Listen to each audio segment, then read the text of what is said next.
We're learning more about allegations of bigotry, sexism, and retaliation inside the Federal Air Marshal's Service.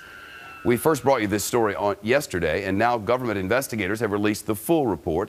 In it, officials claim federal employees filed hundreds of complaints since 2006. Complaints of senior officials mocking veterans and mocking homosexuals and women and minorities. In one example, investigators say they found a fake Jeopardy board game at the Orlando, Florida field office, which contained derogatory terms for African Americans, for Hispanics, and for gay employees. Officials say 3 people involved with making the game are now gone. All told, the report shows 25% of the air marshals surveyed say somebody has discriminated against them. 1 out of 4. Nearly half say they fear retaliation. And more than half say they believe supervisors tolerate favoritism. Joining us now, aviation security expert Michael Boyd, who's live with us this afternoon.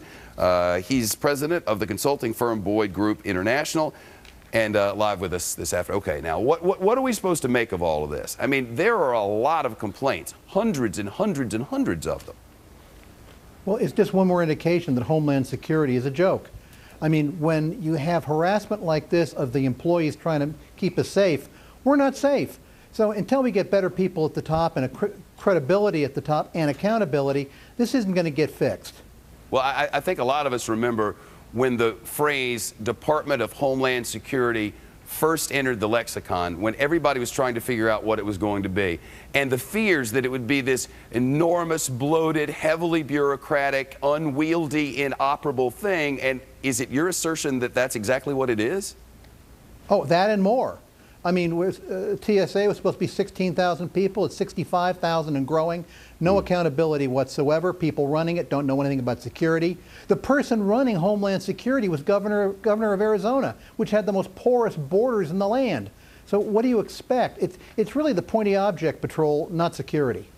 But when you make a complaint, just as an average person, when you say, there's obviously nothing on my arm, there's my arm, there's nothing on it, and that your machine says there's something on it, when you can see there ain't a darn thing there, that doesn't give you a right to feel me. You know what I'm saying? And if they can't even come up with that most basic thing, why in the world should anybody pay attention to these people?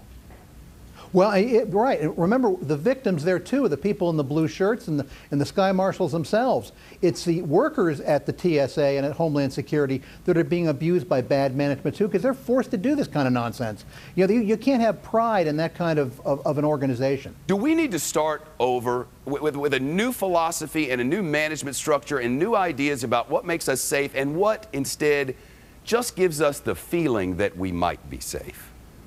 We need professionals at the top. We used to have red team inspectors at the FAA security. They knew what they were doing. They've all been shoved out. What we now have is really just retreads running the TSA at the very top and some good people in the middle.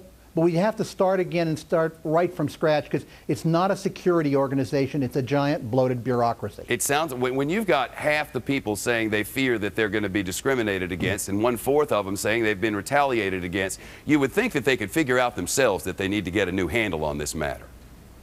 Oh, there's no question. That whole lead-in story, I thought, is this 1956 or is this 2012? It's just nonsense, but no one ever gets fired, sir. Nobody does. Yeah, I feel that. It's always good to see you. Thanks for being here. Appreciate it.